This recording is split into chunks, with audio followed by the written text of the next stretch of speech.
Good evening, everyone.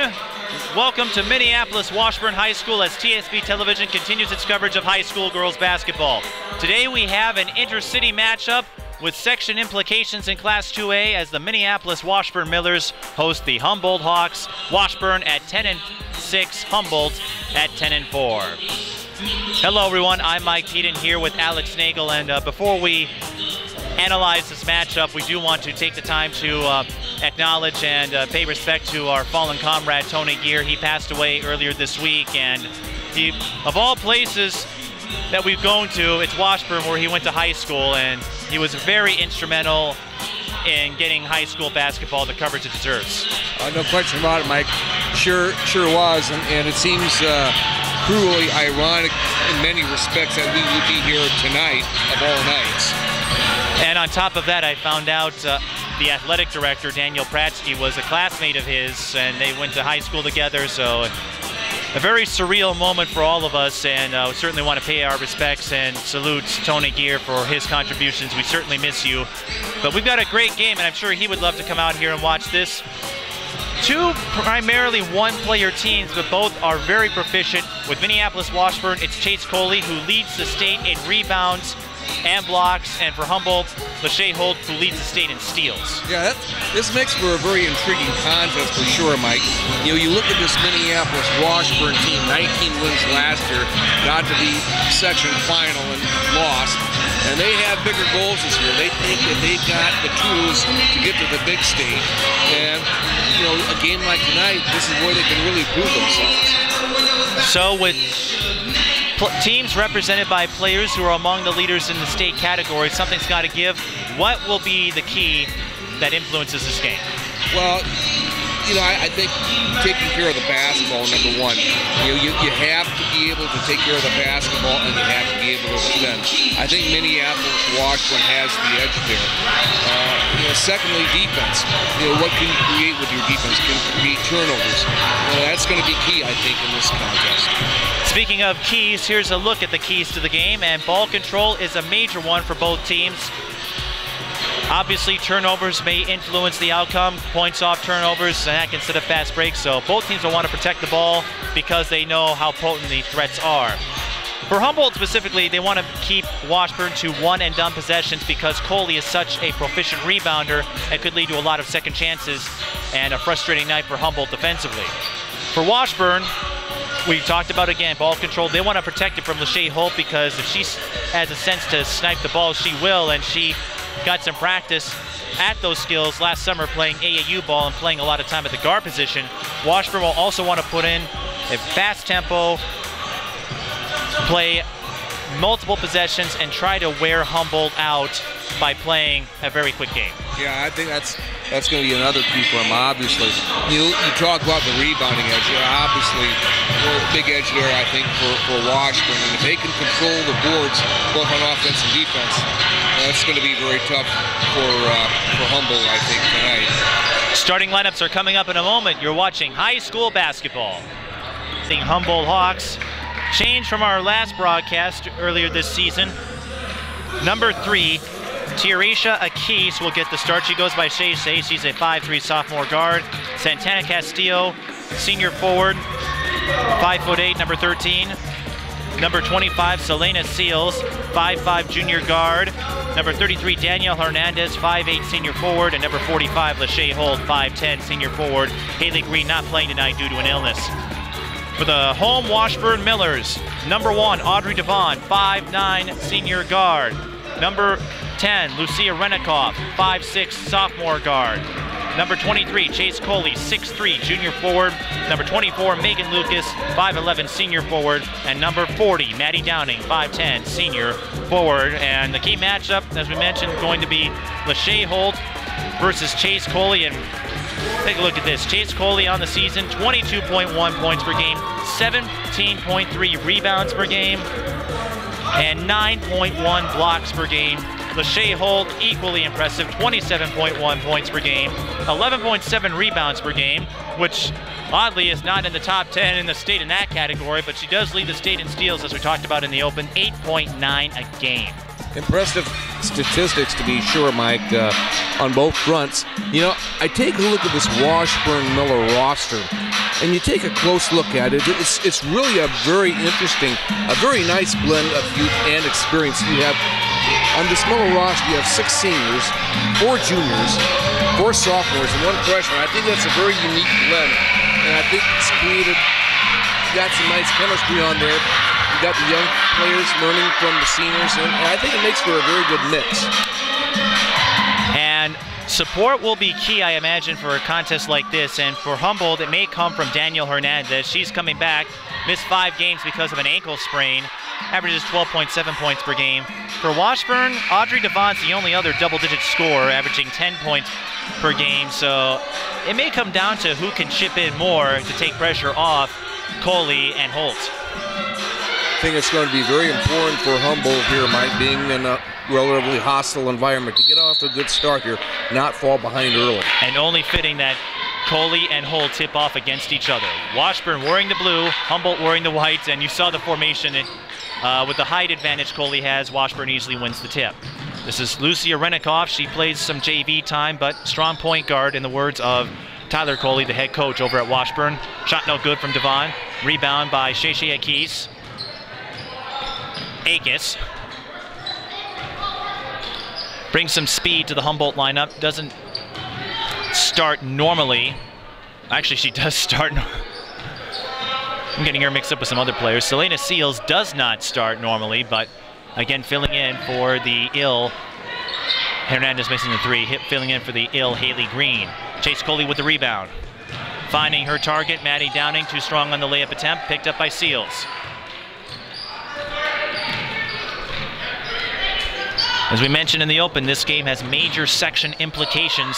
QRF rankings right now have Washburn #1 in the section in Class 2A, Minnehaha Academy #2, and Humboldt #3. Of course, rankings are only rankings, but when section play starts, wow. Megan Lucas missed a bunny, and then Devon couldn't follow through, and Washburn commits the foul on top of it. Well, 3 opportunities right from the get-go, and Washburn can't capitalize here, Mike. The foul is on Megan Lucas. Washburn wants that possession back. Few early game jitters, perhaps. Well, when you have a game with section implications, it's different than your standard non-conference game like with Central and Eden Prairie. Because whoever wins this game, especially if the teams have identical records, they come in with nearly matching marks. Hernandez missing the bunny, picked up by Coley. Great pass inside, though. If these two teams have identical records, that may have some influence on the seeding. We're going to have a foul. Of course, at the later rounds of section play, you play a neutral site court, so you don't have an advantage per se. But seeding is key because of the potential matchups. Yep, and exactly. It's not as common in section play, but it is possible to get those upsets. The foul is on Castillo, and we have more fouls than points right now. Chase Coley changes that with a play inside. And that 6'3" frame to her advantage, getting inside there. And an accurate field goal shooter, 48.6% coming into this game.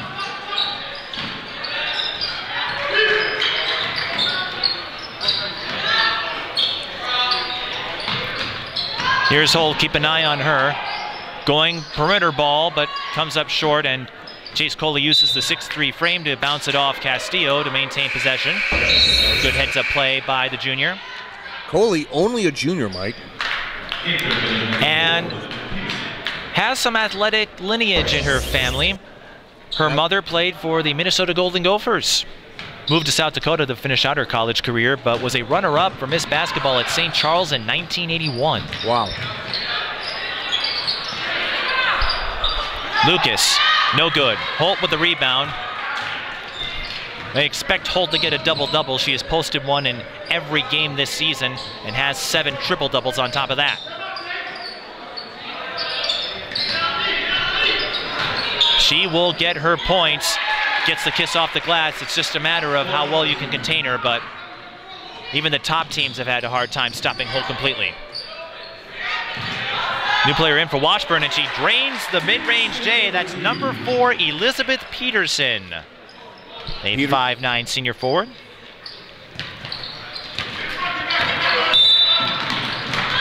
That's going to go on Coley, I believe. Let's see here.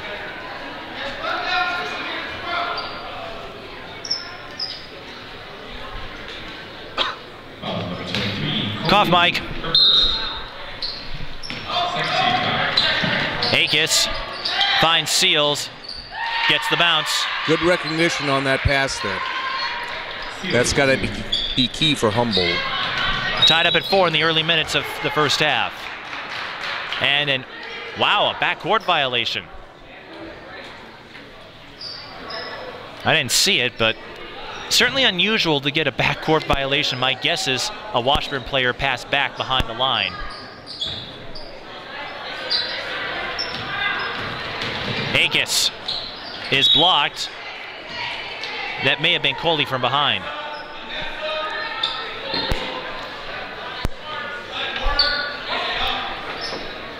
It's rare enough to get, double doubles or to average one throughout the season. And Coley disrupts the pass, and the steal goes to Devon.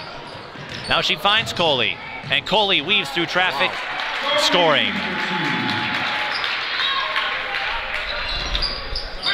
Just shows you what a dominant player she truly is, Mike.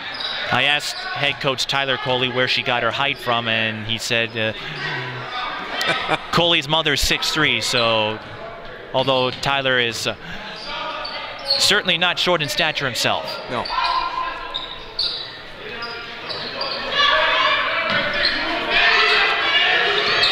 Seals guarded by Devon. Hernandez thought about a 3, drives instead, and will draw the foul on Renikoff.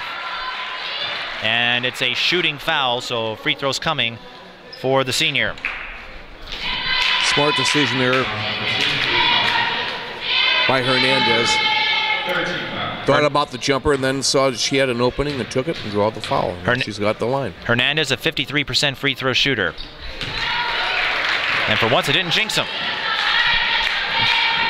It was a running joke at Lynx games in previous years. Every time I bring up a free throw stat, that player would miss. High arcing, but she makes both. And we're knotted up at 6 with 14:04 left in the first half. Devon evading defenders. Lost it off the leg. And that was set up like Lachey Holt. Holt got the poke, and it went off of Devon's knee. Again, that's the defensive tenacity of Holt, is able to irritate her opponents. And we saw her do that at will against St. Croix Prep when she posted one of her triple doubles. Humboldt was up 49-4 at halftime. Wow. And I spoke with Paul Richardson, the Humboldt head coach. He said he's not afraid to let Lachey Holt run a little point guard time, because that's what she did in AAU and helped diversify her skill set. Akis, no foul, offensive rebound, Holt, no good. Fought Coley off for it and scores. Wow. Holt shorter than Coley by 5 inches, but not afraid at all to get on the boards and get rebounds. Holt is not timid at all. Coley, short on the 3, rebound Seals. Akis, can she get by Coley? No way. 5'3" Akis against 6'3" Coley. Mismatch. You're not going to win too many of those battles. And Coley has a couple of blocks already. Akis, I think, seeing if she could possibly draw the foul and get 2 fouls early. When you give up a foot, though, against your defender, Yeah, it's going to be hard to draw the foul. Here's a steal. Megan Lucas with the strip. Open look.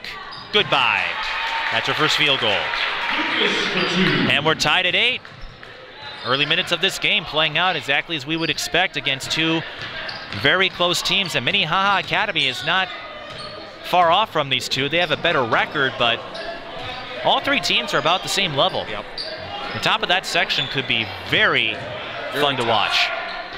We'll talk more about that, of course, as the game goes on. Holt, turnaround, no good. And that was Peterson getting the offensive board. Lucas, long 2, in and out. Offensive rebound, Coley can't draw the foul, but gets the putback. Coley up to 6. And you can bet that head coach Paul Richardson is going to be stressing boxing out. Sierra Mendez in the game for Humboldt. If you're wondering about the roster makeup of Humboldt's team, Holt for 3. Short. Akis offensive rebound, no. Picked up by Renikoff. Renikoff evades the poke check. Finds Devon. Launches a 3. No. Coley, well, didn't quite get the board, but it goes to her teammate, and she can't finish. Now Coley will get a try, and the 4th time is the charm. Paul Richardson wants a timeout to talk about things. Washburn up 12-8. They have scored the last 6 points, and we talked about just how tough this section could be in Class 2A. And let's take a look. Well, that's Section 4. Humboldt wasn't even listed as one of the contenders at the start of the season, at least from the breakdown, but they play in Section 4 2A. Minnehaha Academy, you've got Washburn, and Humboldt has done quite well against some of their other opponents.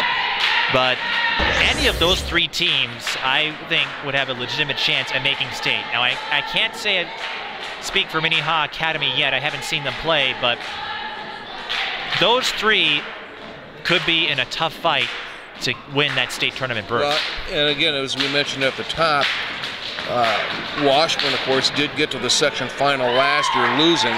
But, you know, I think just getting there, getting to that point gives them a lot of confidence this year. And as I mentioned, you look at this roster, they've got a nice blend of experience and youth. And they're hungry enough, Mike. They've had a taste of success, and now they want to see if they can take it to the next level. And Coley, a big reason for their early success. One of her favorite traits is getting her hair done by everyone. I would like to know what everyone is. Probably everyone. Certainly. Well, that's what I mean. What define everyone? Your teammates, the entire school, the city, the state? You're nitpicking too much, Mike. Well, depending on how she does, we may talk to her and find out who she means by everyone. Humboldt launching a 3, no good from number 5. And fight for the rebound, and drawing the foul is number 45 for Washburn, so we're going to have to fill in some names here. Number 5 for Humboldt is Alicia Deloy. Diminutive 5'4" junior. And the foul is on number 3, Akis. That is her first. Number 45 for Washburn is Natalie Holdall. It is conceivable these 2 teams would meet again later in the season because Minneapolis and St. Paul host the Twin Cities series every year, but Humboldt would need Central to drop a few games in the conference. That doesn't look likely. And Washburn in position, it looks like, to take a Minneapolis City Conference title. Last year that went to Roosevelt and Highland Park. Holdall for 3, off the mark, picked up by Hernandez. And one of our Tony references, I'm sure his name will come up a few times tonight, told me it was a very entertaining foul fest last year between Highland and Roosevelt for that Twin Cities title. Well, he's got the best seat in the house tonight for sure. Well, I'm sure he'll be grilling me the next time I meet him in whatever plane of existence because I broke several of his rules today. And I'm wondering if we'll see the cardinal rule he had for basketball. Yeah. Well, we'll bring it up if it comes up. But we'll let you sit on it for a while. We've talked about it before, of course. Humboldt showing good patience here, Mike. And Washburn showing good defense, playing a little zone here, and they're not giving any looks to Humboldt, suspecting they're not strong perimeter shooters. Well, Humboldt is taking what the defense is giving them right now. And right now, it's not much. Down only 4. And the defense will give them a 5-second violation.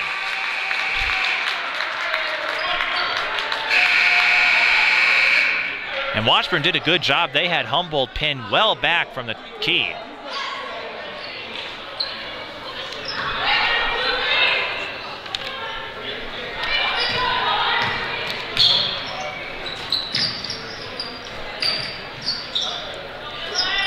Washburn, of course, having success with their boys team in the last few years. They won the 2009 Class 3A state championship. We've got a foul, so no steal for Humboldt.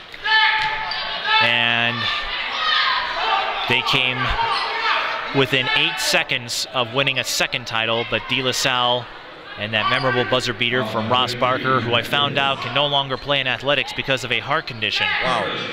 He enrolled at Wisconsin, but his athletic career is over, but he gave De La Salle perhaps one of their best moments in athletic history. I still have chills with that game. Coley with the hook. And she's the first player to break double digits.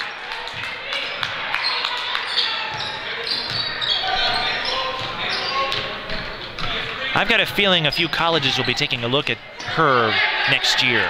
Absolutely. If they haven't already. Sales for 3. That's short, but it falls right into Hernandez's hand. So no, that was Castillo, but she missed the bunny anyway. Coley picks it up. She's got numbers, and she'll just weave around Mendez. Mendez was no match. 16-8 now. Humboldt's got to be careful, not let that thing get away early on him. Washburn has scored the last 10 points unanswered. Hernandez guarded by Coley, and Coley's got some long arms. Reminds me a little of Shade Chapman over at St. Paul Central. And of course, folks like Brittany Griner and Delisha Milton-Jones. Castillo draws the foul, will shoot a pair. And Humboldt hasn't scored, I don't think, since they were last at the free throw line. And Lachey holed out. She's going to come back in. She'll take periodic breaks because, as Richardson told me, Holt is so energetic and so aggressive, she'll wear herself out. She's always playing on every play, does not take a breather. Castillo, 57% free throw shooter, but she hasn't shot many attempts. But she gets on the board here, and that ends the 10-point streak from Washburn. Well, keep an eye on that. Holt back in the lineup. Let's see if that changes Humboldt's fortunes. It was 16-8 before she was subbed in.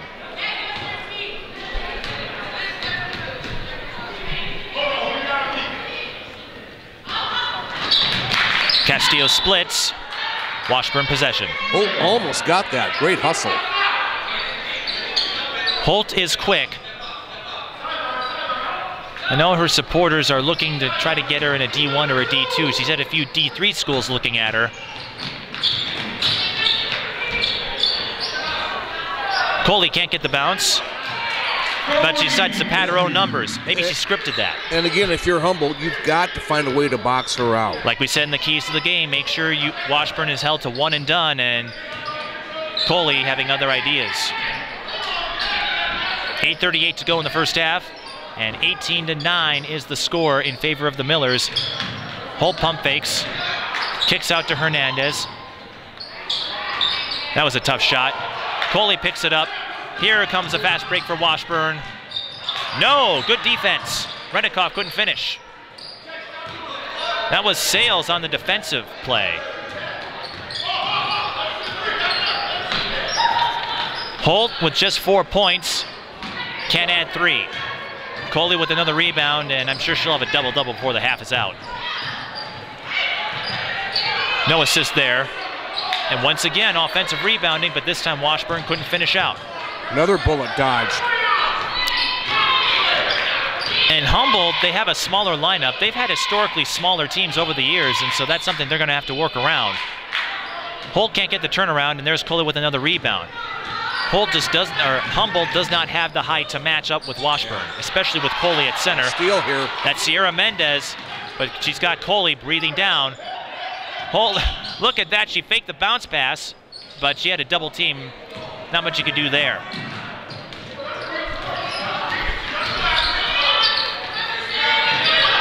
Here's Peterson finding Coley, 14-footer, off the heel, rebound, Hernandez. 7:10 left in the first half.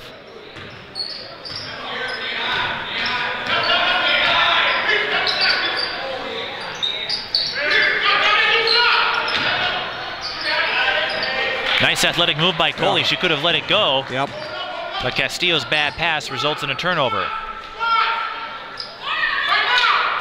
Well, steal's always more dramatic than just a dead ball rebound, right? Renikoff was hanging on down there in the left corner all alone. Coley's down there. Finds Peterson, she'll try. No good. Holt fights Coley off for the rebound. Wasn't going to let her get in that time.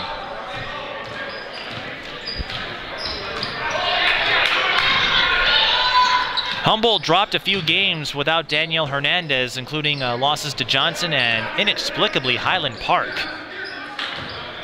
A team that was winless until that matchup. And a team I had seen in the Richfield Holiday Classic, and I have to agree with Paul Richardson. Holt loses the ball, but that was not a game Humboldt should have dropped. Yeah. Losses like that can prove costly in the long run. Well, they're in different classes, so not a lot at stake there, but it may have cost Humboldt a chance at a St. Paul City Conference title and a Twin Cities berth. Stolen away. That was a Dallas Riley. She's in the game for Washburn. So was number 32. We haven't had too many fouls. Aaron Bolton in the game for the Millers. Great steal by Akis, the 5'3" sophomore.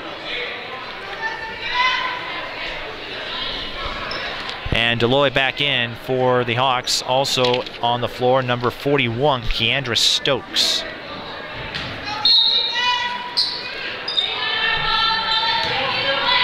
The foul is on Bolden, but neither team in the penalty yet. Akis losing the handle. Oh. Draws the foul, and Megan Lucas bailed her out. Great improvisation by Akis on that one. Looked like she had totally lost control on that. Somehow managed to get the ball up. Do the foul, and now it's at the line. Put some points on the board. Just a 48% free throw shooter, Akis averaging 10.7 points this season. Also gets in 2.6 steals a game, but could use a little work on her assist-to-turnover ratio. And we've been stuck at 18-9 for a while. I thought this game would be a higher scoring affair, but not a lot of points. As neither team really able to find their groove from the floor. Coley, the one exception. Peterson, swish. Good touch from the left baseline there. And we forgot to mention with Chase Coley as Humboldt having some, there we go. By the way, Coley averaging 4.9 assists per game. As if she wasn't doing enough on the stat sheet. Holt draws the bump and Washburn in the penalty. Holt with just 4 points and figuring if I can't score with the field goal shot, this is one way to do it. Well, sometimes, you know, in these type of situations, Mike, you have to find a way just to do whatever you can do to get yourself back in the game. Down only 10 here, with 5:21 left in this first half. If you can get to the line, you can make up a lot of points that way. Lachey Holt and her teammate Danielle Hernandez already taking college court. Holt missing the front end of a 1-on-1, so an empty possession. You've got to make those free throws. Bad pass by Washburn, and it's picked off by Lachey Holt, the state leader in steals. Holt against Coley. Too strong. Hernandez. Will they count the basket? I think that was before. It was close, but I think you're right.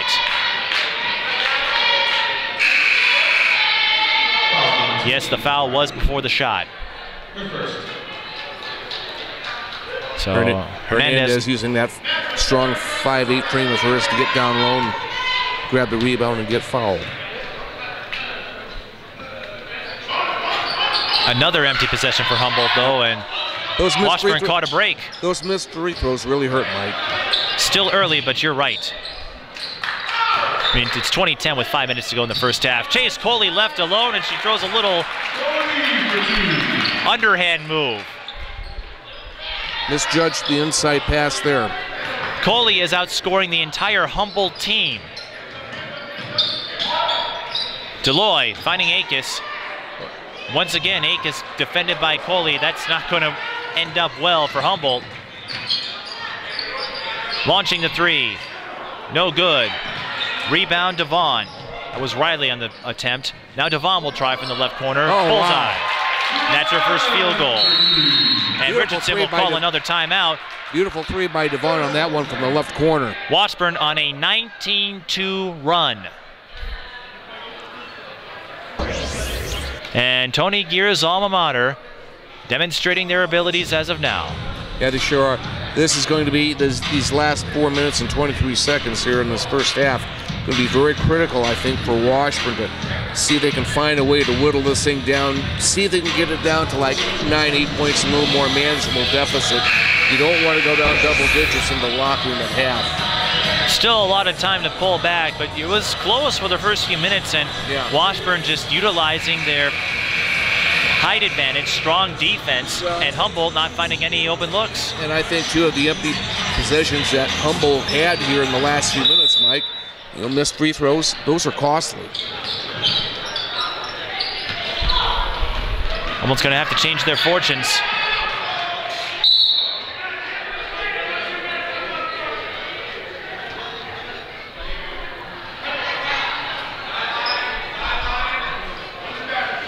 And it doesn't help that their top player at the moment is struggling.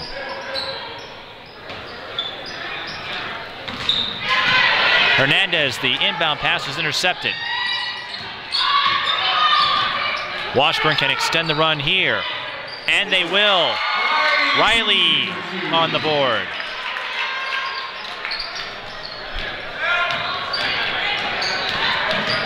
Akis, bounce pass over to Stokes, rejected by who else? Chase Coley. And Tyler Coley spoke of Chase and what has led to her meteoric rise in the category races this year in the stat sheet. Just a high IQ and fundamentally sound. Yep. Will not rush a play. And he said he got that from, or she got that, oh my, Seals missing the three-pointer. High recoil though, ball still live. And Holt wins the battle. Finds Hernandez. Her three's no good. Coley with the rebound. Devon evades the poke.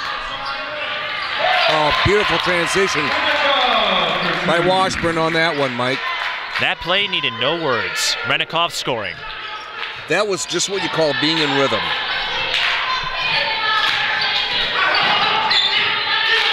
And the run is now 23-2, and it could go even higher.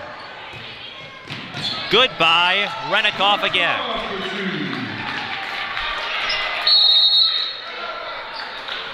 And another timeout by Paul Richardson with 3 minutes to go. Washburn out of their rut, and they have pulled away to a 21-point lead. Just like that, the game seemingly got out of hand here, and the turnovers really hurt the Hawks here in the last couple of minutes. And I spoke with Paul Richardson before the game. He talked about how influential they were in their loss to Central, who has one of their stronger teams in several years. Humboldt committed 22 turnovers in one half, had 6 against Heritage Christian, not as strong of an opponent. But that shows you, you lose the ball, you're going to give up a lot of fast break looks. Yep. And right about now, Tony Gear would have thrown in a Rockford reference at me. That was one of his favorite nicknames for me. When I would point out something that would seem obvious to basketball fans, I would be Christian Jim Rockford in an homage to the Rockford Files. I fell victim to that a few times as well, Mike.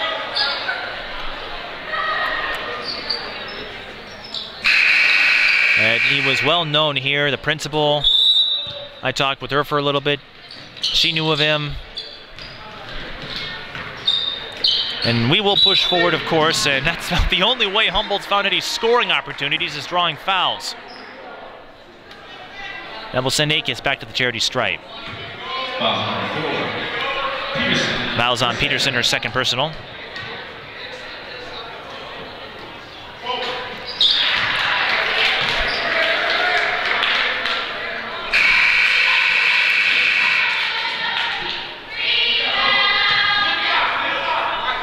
Earlier this season, Humboldt hosted a charity event where the entire team shot 100 free throws. Wow.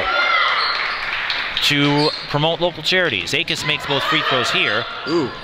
That was close to a double dribble. Yeah, very close. Riley can't hit the three-pointer. Holt with the rebound. It's about the opportunity here for the Hawks. And Devon with the deflection. It will stay with Humboldt, but Washburn 2 on target for Humboldt to maneuver around. 2:39 left in the first half.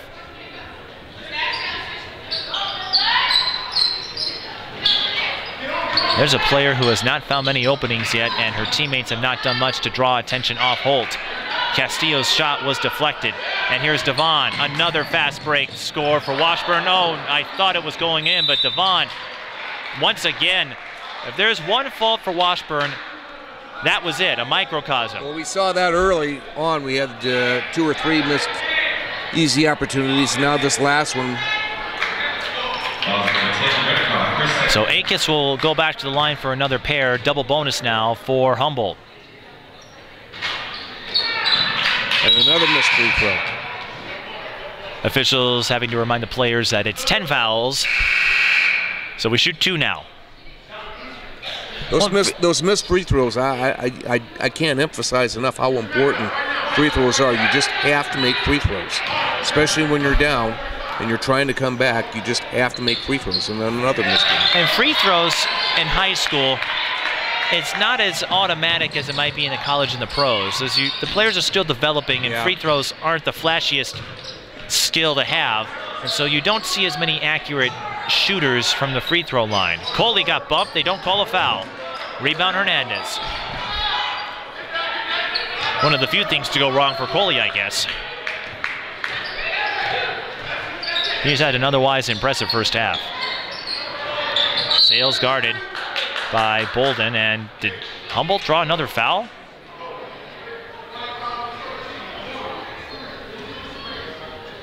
No, it's good. No, Humboldt called for an offensive foul. Yeah. A block away from the ball on Castillo with 1:54 left.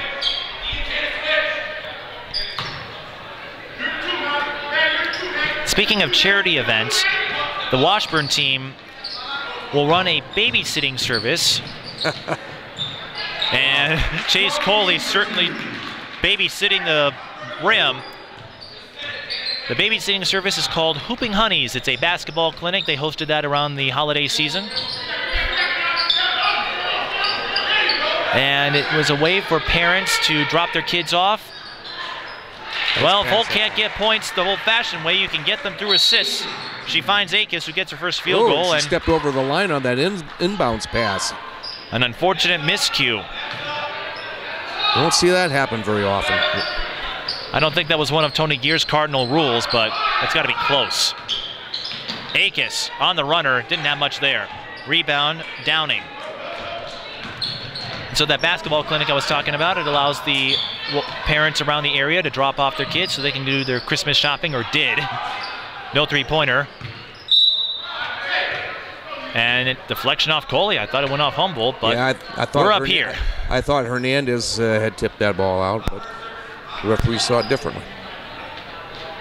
But a creative babysitting idea, though. You know, have the kids dropped off, and while the parents go shopping, the kids get to participate in a basketball clinic. Well, and you know, I think that's just great. You know, it just shows you how big this, how big that program is, and what a great community outreach it is as well. 42 seconds. Holt. Whoa, what a tough shot. That was close, and Seals just stopped herself in time.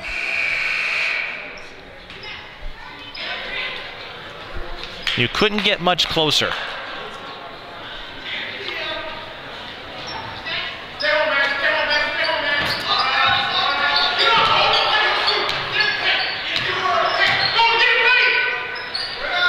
Humboldt may hold for the final shot. No, Akis will launch a three. Bullseye.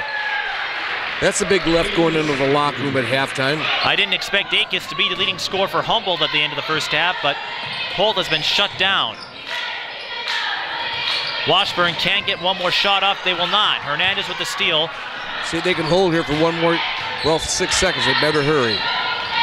Holt's going to get rid of it, and will not. That brings us to halftime intermission with the score 33-17 in favor of Washburn, but a badly needed three-pointer by Humboldt. They still have a lot of work to do, but right now Washburn are asserting their dominance thanks to their 6'3" anchor. Yeah, and again, the turnovers that we saw here in this first half really put Humboldt in a bad position, and they got on that critical 10-0 run Washburn did, and that really changed the whole complexion of the ball game right there. We'll pause for a few minutes and review the first half numbers, which are heavily one-sided at this point, and come back. You're watching high school girls basketball here on TSB Television.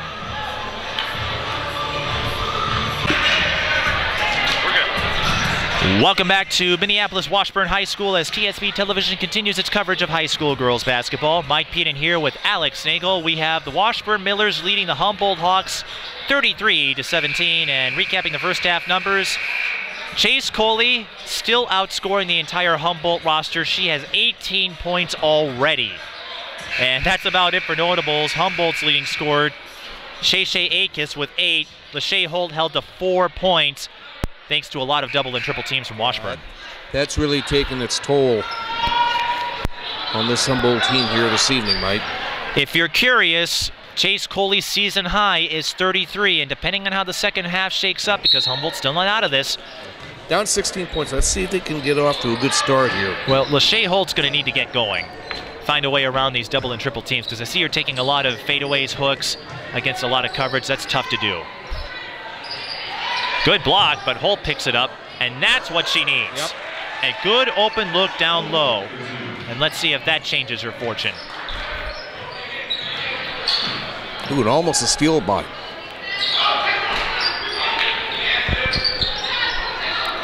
During the halftime, I spoke with Minnehaha head coach Josh Thoreau, missing the jumper Downing, fight for the rebound, and look who it is. It's Lachey Holt. She has a one-on-one, backs off. Right idea. Can't finish. Again, that was the right idea, but again, a tough angle when you're off balance like that. Yep. No matter how close you are to the basket. There's a steal. It's Lachey Holt again. Akis got a hand in on that one. And Holt drawing the foul. Well, Holt certainly coming out with an energetic performance here to start.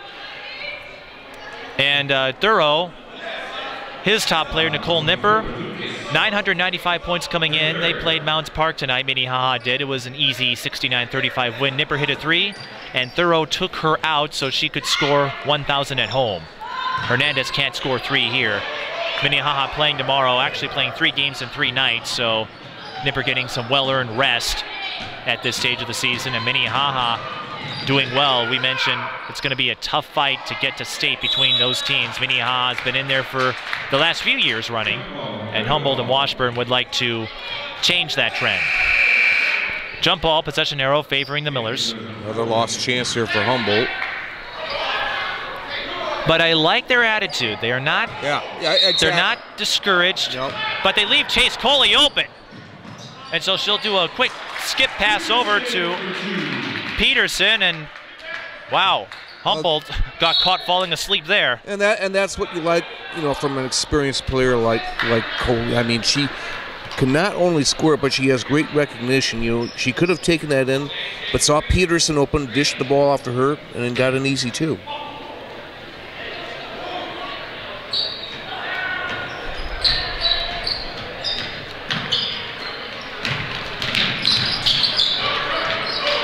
Ooh, dangerous pass there, Mike. Nearly a backcourt violation.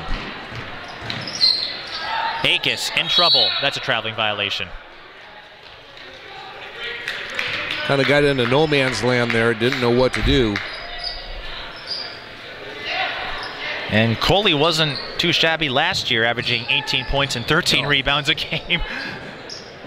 Could you imagine what her senior season would be like? Oh. Peterson's shot can't go in. Seals with the rebound, and Humboldt getting some opportunities here, just not finding points yet. 35-19 in favor of the Millers. Yeah, Coley reminds me of another Shade Chapman, and if Washburn can hang on and win the Minneapolis City Conference, that would be a lot of fun too. Chapman, college bound, headed to UAB. We see Humboldt more aggressive on the O-boards, and now it's paying off. Lachey Holt with the rebound and the putback. And falling down as well, doing it. Humboldt finding ways to get around their height disadvantage. Coley losing the handle, and that was almost intercepted. Wow. 3-pointer by Renikoff. She's come up with some shots tonight, especially when you least expect it. Tyler Coley describes Renikoff as thinking she's Steve Nash. Not a bad person to emulate. 80% shooter in the last 2 games. Very accurate. Didn't have a lot of shots, of course. Coley is the primary anchor on offense, but always good to have an accurate supporter. Chase Coley missing the mid-range J. Holt with another rebound, and it's going to be fun to see what those totals are. Again, Holt not in the top 10 in the state for rebounds, but she is averaging a double-double, and she draws another foul. I think that's going to go on number 40, Maddie Downing. Well, I was wrong.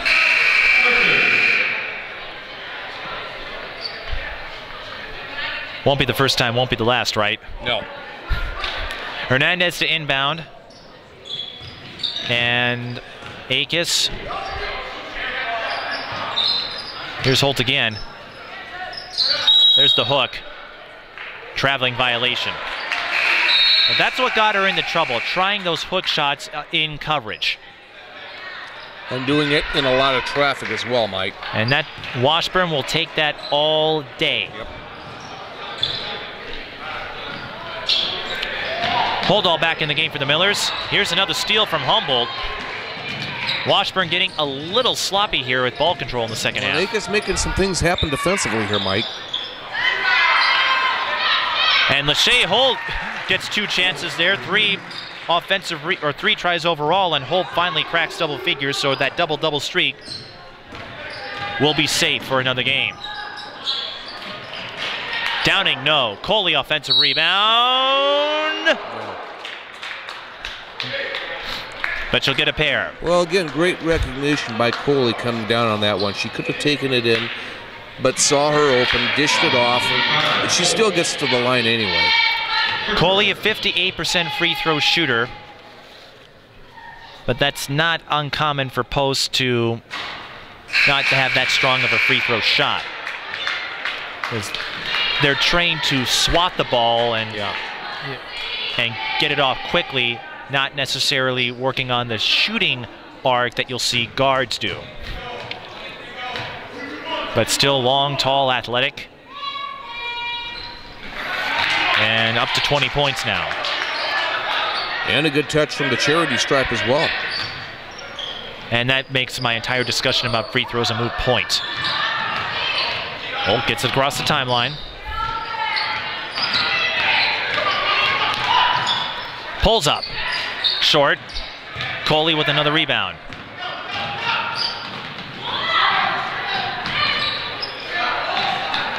Coley top of the key. Going to Downing. Holdall left alone in the corner. Off the mark. Or maybe they scripted that up. Maybe they set that up. Holdall intentionally missed the 3-pointer so Coley could rush in there and do her thing. She'll get a 3-point play try here. Paul Richardson seeking an explanation on that foul there. Again, it just comes down to boxing out there, Mike, and Humboldt not getting that done. And when you have a long wingspan and the height that Coley does, makes it that much more difficult. All you have to do is stretch your arms out, and a steal off the inbound. Now Peterson, too strong, and Coley almost got another O board.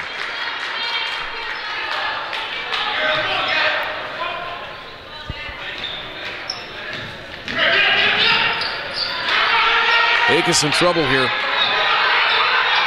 Humboldt with some sloppy play in these last couple of inbounds. Washburn running full court. Deloy almost got the kiss off the glass.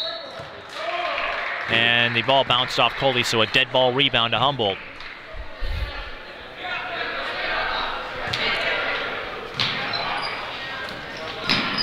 Akis. Wow. Lachey Holt came out of nowhere. That's what I... And a double dribble violation nullifies that play, but I don't know where she was from, but... Yeah, she just like bolted out of a cannon, it seemed like. And she'll give you that intensity every play. Holdall will try again. Still not on hitting the mark. Offensive rebound. Peterson, that's a long 2. Swish. Peterson up to 8 points, 45-23. Washburn over Humboldt. Uh-oh, and another steal. Akis walked into a double team. Coley, goodbye. She had a little more vertical. She could have emulated Brittany Griner. Yeah, that lead now up to 24. And a timeout here. Humboldt calling another timeout. They have 2 remaining, but Chase Coley doing what she wants to. And getting help from the unfettered teammates as well. Unfettered at all.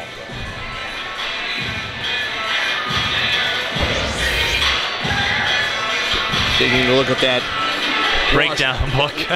That Washburn staff, of course, head coach Tyler Coley, assisted by Keith Wilson and Liz Shea. Washburn staying out and also played at Gustavus as well, Mike. And a little more on Coley. She likes to play basketball because it's competitive. She plays with and against her friends. Of course, a lot of players know each other through high school and AAU play, so it's kind of like the WNBA, how a lot of players know each other because they may play for or against each other overseas. Yep. Also takes part in volleyball and lacrosse.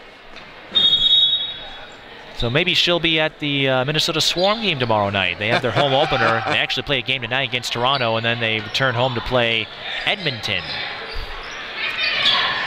Humboldt.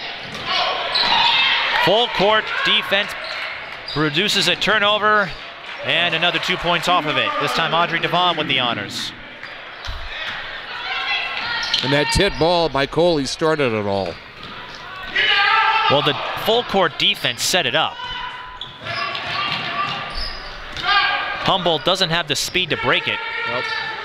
Hernandez, runner, no good. And Akis beat Coley for the rebound, saves it. Mendez with the rainbow arc. That doesn't happen often. It's for Coley, I can't imagine.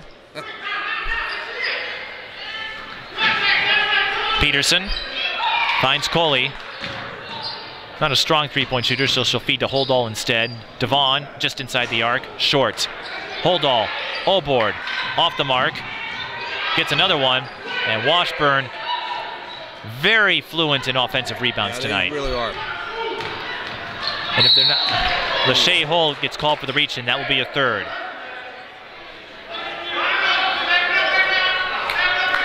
You know what? Again, what I like about Coley so much is that she can do so much with the ball. But what I also like is that she's got incredibly great recognition. Finds her open teammates. She knows how to get the ball to her teammates, just like that. And one. Natalie Holdall with her first field goal. Well, she does lead the team in assists at 4.9, but because she leads the state in several other categories and has 22 points to boot on average, you don't examine her ball distribution abilities as much. I'm sure a lot of high school beat reporters gravitate towards the blocks, the scoring, the rebounds. Sure.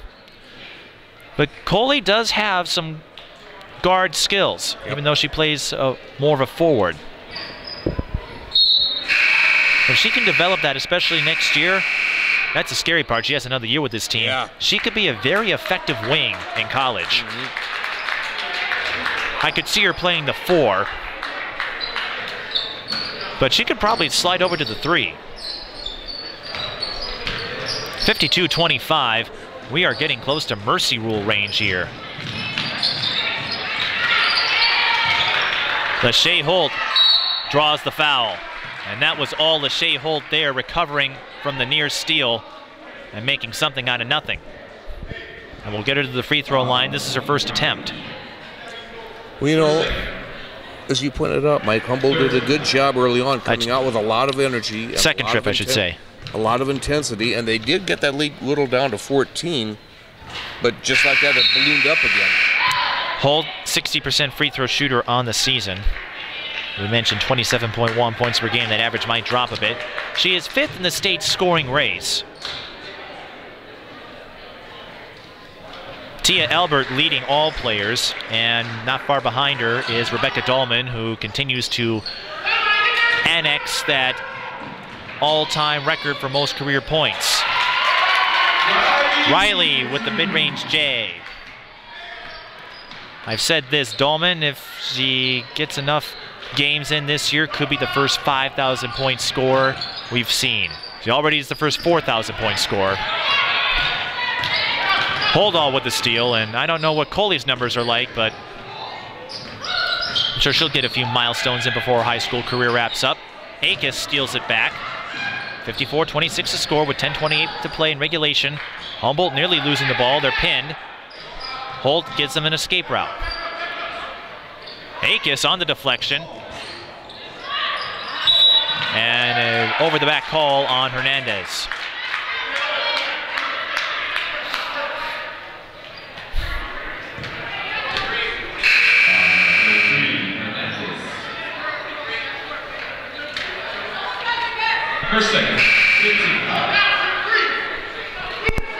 Coley sharing a word with the official.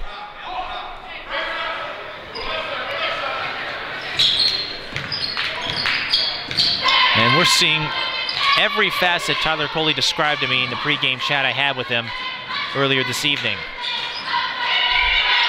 As another offensive putback, Holdall scoring. He called this team very quick, agile, and Coley's presence inside can wipe out opportunities in the paint. Akis drawing the foul. Holdall getting some good time in here tonight. 5'10" junior, very strong inside with that rebound as we just saw.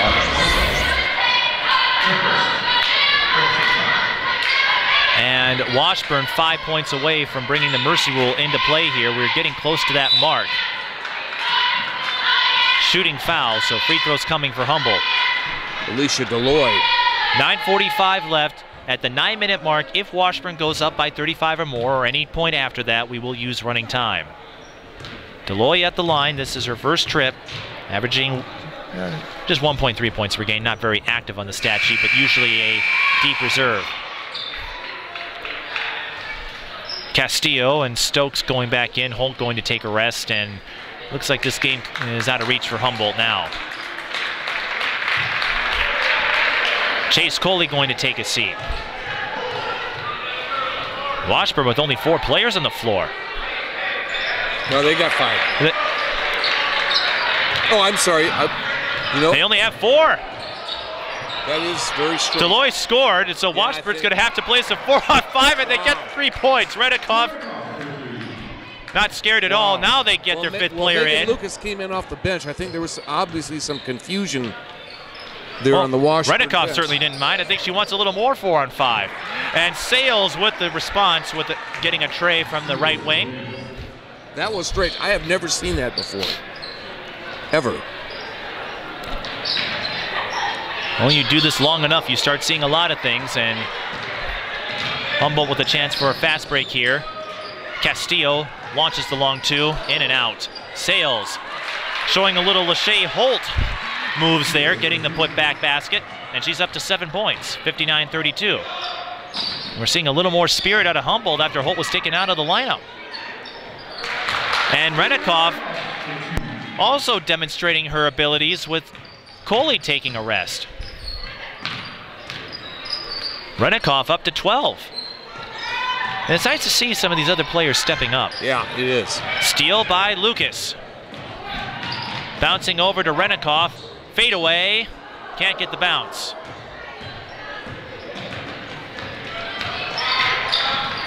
I would have walked out of the building if that had gone in.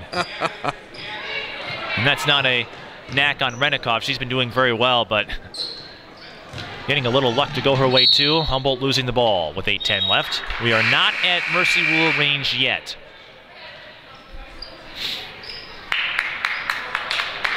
But Tyler Coley believing his team is at the point now where he doesn't have to keep his starters out there or keep his star players out there longer than they have to.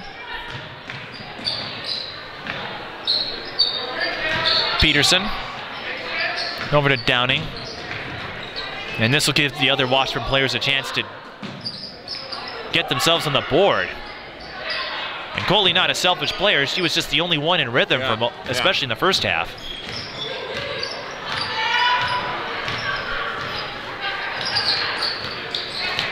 Deloy with a bounce pass that was easily picked off by Peterson. Holdall Back to Peterson. Three-pointer off the heel. Stokes with the rebound.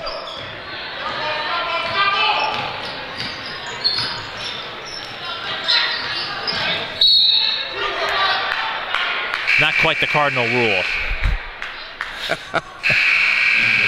For those of you wondering, the cardinal rule that Tony had in basketball was never pass to your coach. And the second cardinal rule was never pass to the opposing coach. And number 3 was an official.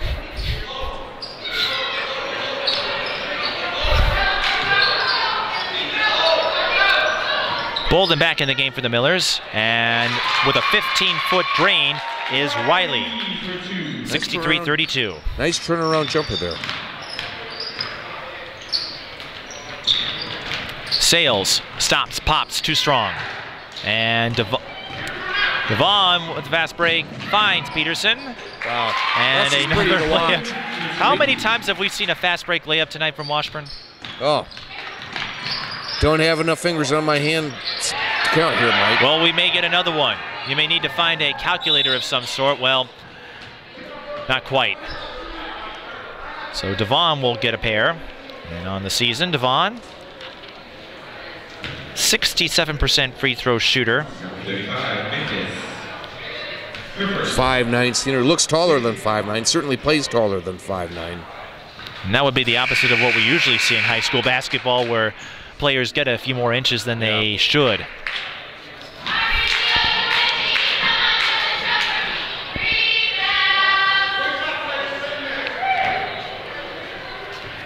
Devon averaging 3.6 steals a game.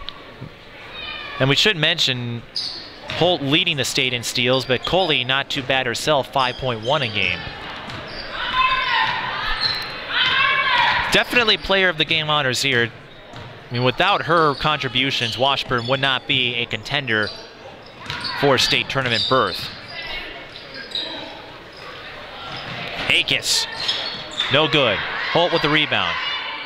And she's back in and gets another putback, and good to see her getting a little more action here in the final few minutes. And even though Washburn has dominated this game and will come out with a win, well, Humboldt's recent issues continue. They'll lose 5 of their last 7 after this. This does not necessarily indicate that Washburn will waltz in section play. We've seen it happen before with teams playing each other multiple times. Holt missing the long 2. Akis gets the cleanup. Well, I keep thinking about St. Paul Central and Minneapolis South. That rivalry. Yeah, that rivalry. And that's another Tony Gear story. He was one of the proponents saying a team would not win 3 times in that series. South won the first 2, and so that implied Central will win the final game. Everyone thought he was off base. Central wins, and Tony took a lot of pride in that. Yep. I remember that well. Of course, I got him back the following year when he thought Minneapolis North would take the 3A title, and St. Michael Albertville proved him wrong. That was one of the great things about him. At the line is Riley. She'll pad her numbers here. You know, I think, again, when you look at this Washburn team, the fact that they got to the section final last year, I think it's a huge plus for them. They've got the experience of getting there. Now it's just getting over that proverbial hump. Minnehaha Academy will likely be an obstacle. Hernandez, that was a late foul, but she'll get free throws, and we're still at that fringe, but not yet in Mercy Rule territory, but it's good to see Humboldt getting some plays in.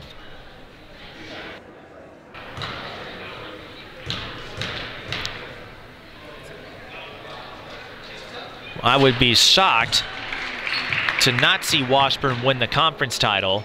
And Minneapolis will host this year's Twin Cities matchup, so it could easily come back here, and we could.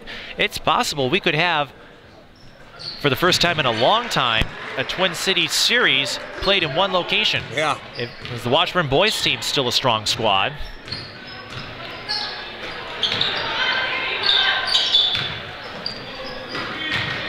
Lachey Holt, no foul called. Still playing hard. She's not going to give up no matter what the score is. And whoever gets her, whether it's a MIAC school, whether it's D2, D1, they're going to like the work ethic of Lachey Holt. without question. She struggled tonight, but that's in part because of the stingy. Oh, there's a mid-range swish. We don't see that often from her, but Holt will sometimes go to the perimeter. I can think of a lot of my ex-schools right now that would just salivate at the mere thought of having her on their squad. Bolden, bullseye. That will get her on tomorrow's paper. 70-40 the score. Because again, she had a stingy defense that held her to 4 points in the first half, but she's rebounded nicely in this half, up to 17. I'm sure she'd like the win, but Holt has really fascinated me this season with the maturity she has demonstrated. Showing a lot more control with ball handling, taking some smarter shots. And there's an and one. And as we said tonight, had 4 points, and Humboldt with every reason to just bow out and go home, but they are determined to not let this game go to running time, if that's any consolation. And remember, as we talked about with the section, it's possible these two teams could play again. So every chance you get to gauge your opponent, you take it. Yep, absolutely. Line change coming in for Washburn. And you know, and another critical element to remember, Mike, is that each game is different. You know, you look at this game, you think, well, if they were to play again, it might be the same. Not necessarily. Each game is different. You know, the dynamics and the way each game flows is different from the last one. And one example of the Central Eden Prairie series, they played each other a couple of times this year at the Dick's Sporting Goods Classic, what you like to call Tricky Dick's. And they had a regular season matchup against each other. St. Paul Central didn't do so well in the first meeting, but they nearly pulled out a win over Eden Prairie in the second meeting. And if going back to that 3 times theory as scoring for the Millers, let me get a name on her, number 50, Olivia Downing, getting on the board. 5'8" sophomore. He felt it was similar to that Central South series from a few years ago. If those teams play each other 3 times, you would not have the same victor all 3 times. Richardson will call timeout with 3:37 left. And that gives us a few more chances to get in a few more notes on the teams. We mentioned Holt and Hernandez taking college courses together, and so they'll have a head start, and that is feeding off the rest of the team. And that is one of the less pleasing iterations of the Jeopardy theme I've heard. My favorite is the 1997 cue, actually, when they redid the music the first time that went away from the synthesizers of the 80s, but this, a little too much bass for me. Give me the 97 version, or even the original 60s version, going back to Art Fleming. I could go for that. Well, that's what the, that's remember what, that one as a little kid. that's what the Trebek version used for all those years until they renovated the theme. So back to the notes. Where was I? Yes. So the Washburn team, of course, those of you familiar with Washburn, they were in the news last week over an effigy of a black doll hanging on a tree, harkening back to more racist times when that was symbolized with lynching, and certainly not something you want to see at any school, I don't care where. And so the players texted the coach, Tyler Coley, and asked to skip practice so they could attend the meeting that was held earlier this week to show support for the community. I spoke with the athletic director, Daniel Pratty, said Washburn, they moved on, they're ready to go forward, but a great symbol of support from the Washburn Millers. Absolutely. In a time when, you know, such an incident like this could throw, it could throw some questions as to what's going on socially. I think it not only shows great team unity, but great support for the community as well. They were determined to not let one minor incident speak for the entire school. No. In Minneapolis, a very diverse background. You know, you have we had a clear path foul on Hernandez. She scored all 5 points from the free throw line. And so that must have been what the Jeopardy music was for. You don't see that often in high school, but it does happen. And so with a clear path, as you see, it's 2 shots and possession of the ball. It's kind of like, it's basketball's version of the penalty shot rule in hockey. Humboldt will keep possession, 3:32 remaining.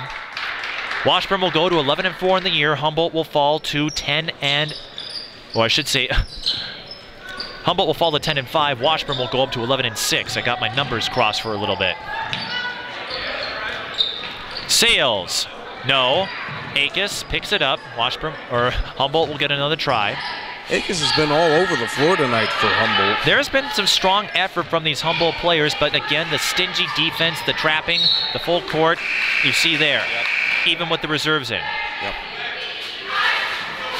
Well, Chase Coley will go back out.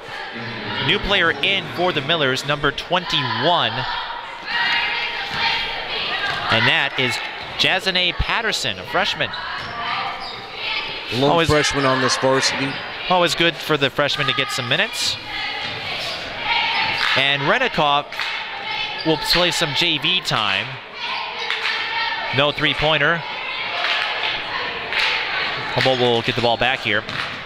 Renikoff will play some JV time. She's a sophomore, but it's the only way Coley feels he can get her some reasonable minutes. And of course, you can do that in high school. Holt draws the foul. Both teams in the penalty now.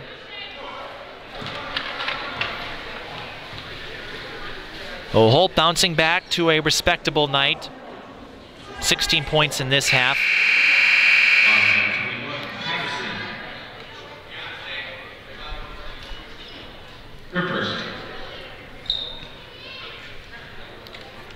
And as we've said before, any college coach watching, trying to get that last-minute recruit, you will not make a mistake by getting Lachey Holt to your roster. Her work ethic, impeccable. And I certainly hope she finds success when she graduates and takes the next stage of her career. Humboldt is going to miss a very productive player. Yep. And whatever their last game is, that's going to be a bittersweet moment. Bump foul on number 42 for the Millers. 2:10 remaining. Kenda Zellner-Smith, sophomore.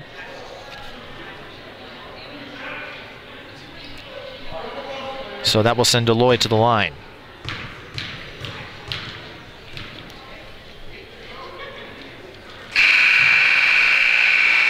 Interesting style by Deloy, how she bounces that ball at the free throw line. I've never seen anything quite like that. Well, that's the beauty of high school basketball. You get to see several styles of free throw shots.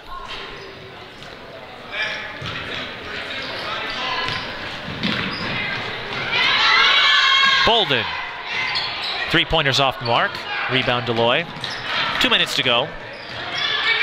Holt out of the lineup now. We see Rayvon Gentry, number 11, in the game. And Richardson feeling Holt has played enough and will give her some rest to reload for the next game. And with a couple minutes left, we continue our tribute. Bolden missing the three-pointer. Was there any moment with Tony Gear that stood out for you? I know you and he called a lot of games. You two were actually on the crew for Bethel. Yeah. Just recently, I mean, this year. I tell you, there's a lot of moments that stand out. One of the more, I guess, lighter moments, funnier moments. It's back at the Dick's Holiday Tournament some years ago when St. Paul Central was playing, and St. Paul Central head coach Willie Taylor, after disputing a call a bit too vociferously, was subsequently tossed from the game. And Tony asked me if I could go over and get some quick thoughts from Willie Taylor, and I think Tony kind of knew he was sending me into into the fire pit. Into the fire pit, and he kind of got a good laugh out of it later. Zellner-Smith fouled. She'll shoot a pair. But it was pretty fun. You know, it's just Tony was always fun to work with because, you know, he knew the game so well and could add those bits of humor when you least expected it. You had to be prepared when you called the game with Tony. Yeah, you had to be on your toes, that's for sure. Not just with the game, but with his own sense of humor. 1:11 left. Humboldt will get another shot here. Very distinct and unpredictable, to be sure. The moment that stands out for me, and I talked about this in my editorial that I posted, but it's worth mentioning here for those who may not have seen it. Mendez, too strong, and no putback for number 31 on Humboldt. That is, not sure who that is. Bolden missing the three-pointer, really favors that. Tony was responsible for my contributions to the WNBA and the Golden Gophers. He made a gesture to get me in the press corps, and I started my WNBA coverage in 2009 and has morphed into a couple of WNBA finals appearances with the Lynx and include trip to Indianapolis. There's Zellner Smith with the score. She'll get on tomorrow's newspaper, and 74-47. 10 more seconds, and there's a steal and a foul on that will send number 5 to the line. Must be on the JV. Number 50 actually, that'd be 50. Downing. That's right, Downing. It looked like 5 for a moment. Yeah. It gives me a couple more seconds though. Well, and you know, I think about Tony, all the connections that he provided me with. Well, one of the I was going to say the best game I called with him was the community college game between Anoka Ramsey and MCTC. Yeah. I threw out the term microcosm. I had a tendency of doing that, throwing out words he wasn't quite sure of, and he went over to you and said, "Is there a dictionary around?" And then recently at Gophers games, I'd stumped the players with words like cathartic and bastion, and Tony had planned on getting a Webster dictionary to show to the players. Unfortunately, that plan will never come to fruition now, at least not from him. But Downing adding a couple more points, so that gets her on the board. One more steal for Washburn and a half-court shot, and that ends the game. 76-47, a comical way to end this game, but a dominating performance overall for Washburn, thanks to Chase Coley. Yeah, it was on both ends of the floor. They caused a lot of turnovers, and you know, like I said, you know, they had that run when things were still relatively close. That changed the whole complexion of the game right there, Mike. We'll see if we can get a word with Coley and Holt, the leading scorers from both teams. Coley finishing with 25, Holt with 20, and I'm sure both had double-doubles at least. So stick around. You're watching high school basketball here on TSB Television. 76-47 the final. Washburn wins.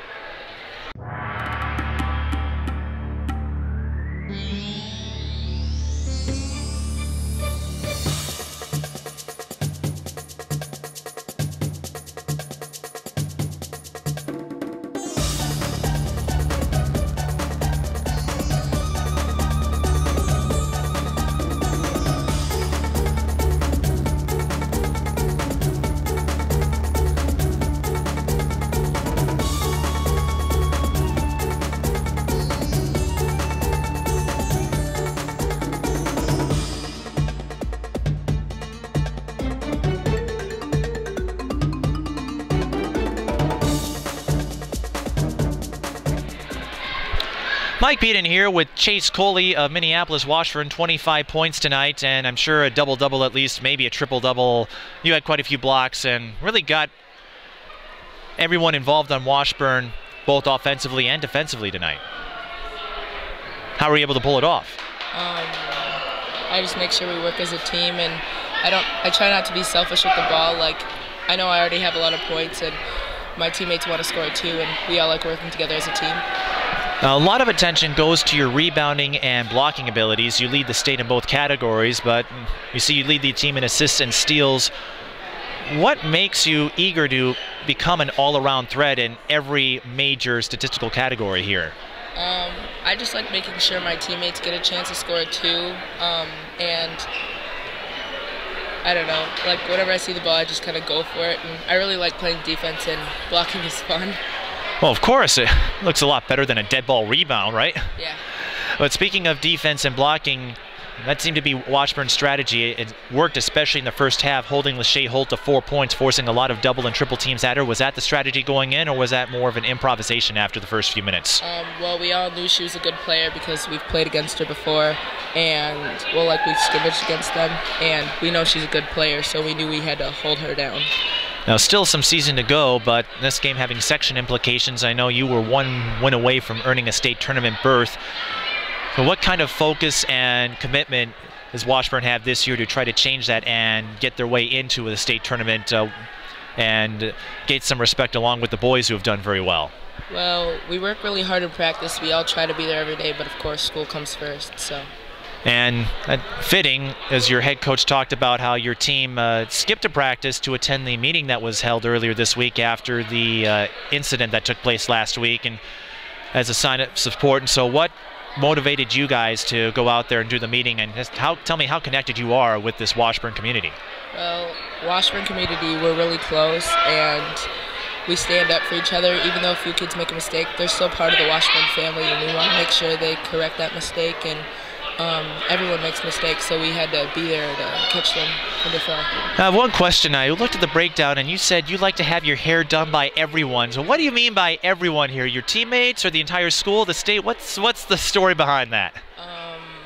Well, just before games when we're sitting around, I don't know. I just like when people like brush my hair and play with my hair, and like all my friends play with it in class because it's like really curly. So when you move on to college or the next level, is that the tradition you'll continue, or? If they want to. And so looking ahead, now 11-6 and just getting some quality wins here. So what does Washburn need to do looking forward and to keep this momentum going? We just need to keep conditioning and stay in shape, because I know we're not a bigger team, but we're fast and we work hard, and that's one of our strengths. And final question, is there anyone you want to say hi to that may be watching this game? My grandparents. Hi, Grandma. Hi, Grandpa. Well, thanks for stopping by. Congratulations on your win tonight, and we may see you later on this season, maybe Twin Cities game, and if things go your way, perhaps a state tournament berth. All right, Chase Coley of Minneapolis Washburn.